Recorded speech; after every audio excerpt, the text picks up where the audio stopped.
So what was strike 3? Or do we have more than 3 strikes? There was little things, but that's just typical workplace manner, right? I'm not going to talk about little things that we could all improve on as an industry to be more professional, because that's little stuff we all do day in and day out. The strike 3 was definitely a waiter Diag. Okay. 2 words that should never be together. I see David shaking his head. Yeah. I've heard this story. Mm-hmm. I want to preface for everybody. I've heard this story, and it makes me feel really bad for you that you had to go through what you went through. Right? You've told me the story. I can tell you right now, it wouldn't happen in my shop. Oh, but don't kill it. Don't kill it. I'm not going to. But what I want to say is shop owners better listen up, because I've heard a lot of shop owners talk about doing exactly what he's getting ready to talk about. Waiter Diags? Oh, let him. It gets worse. Let him tell the story. Let him tell the story.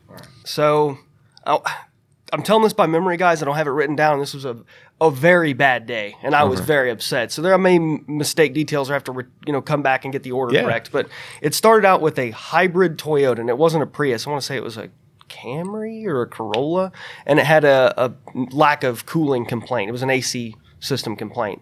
So what's the first step in a diagnostic process? Confirm complaint. Verify, right? Yeah. So I bring it in, and sure enough, not cooling. The fan's blowing, but there's no cool feel in the vents.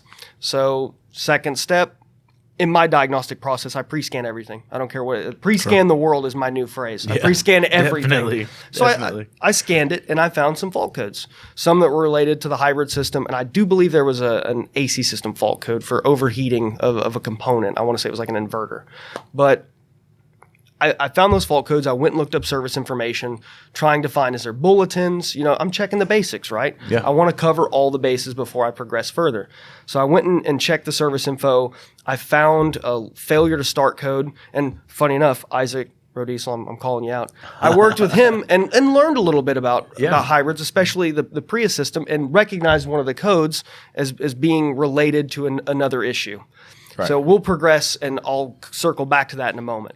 So as I'm going through my routine, the next step I love to do is a visual, right? I have caught more problems with these 2 things in my face than almost any other tool just by doing a simple visual inspection, right? Yes, absolutely. So this shop also had a multi-point inspection system, which I love MPIs. I used to hate them, but I truly understand the value in them. And as I was doing my MPI, I noticed some things.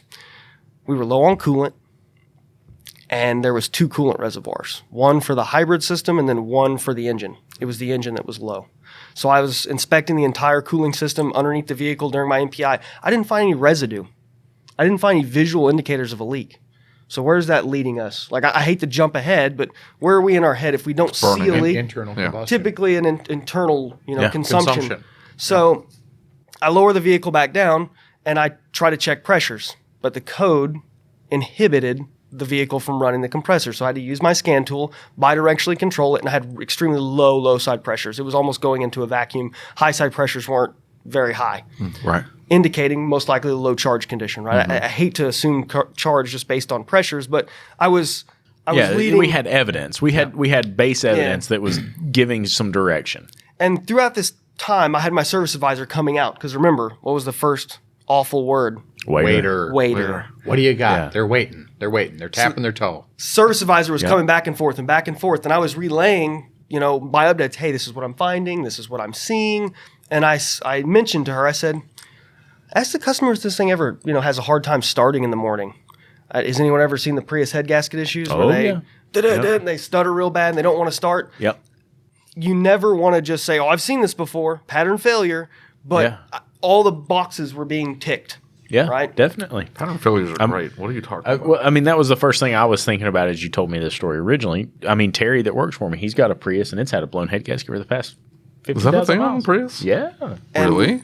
Yeah. What years? What is it, the 3rd gen? I'm not a Toyota guy. We need a PJ Walter. Call him. Yeah, like, I'm pretty sure it's 3rd third gen.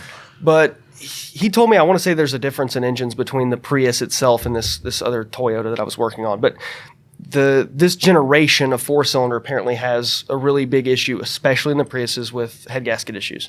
So I was relaying this to the service advisor, trying to get more info, because what do you get on your repair order? 1 sentence. Yeah. Customer complains poor cooling performance. Yeah. So I'm trying to extract information from my service advisor, diagnose the pressures on, you tick talk, tick tock. Yeah. You get a 1 hour, and now we have multiple things that are related, cooling systems related to the HVAC system, right? Yeah, definitely. So as I progress, no coolant in the radiator, I pressure test the system, no leaks, and I'm basically run out of my hour. And I say, hey, I need more Diag time. And there's one thing that I've missed in my 1 hour. Has anyone thought of a thing that I've missed as far as checking basics?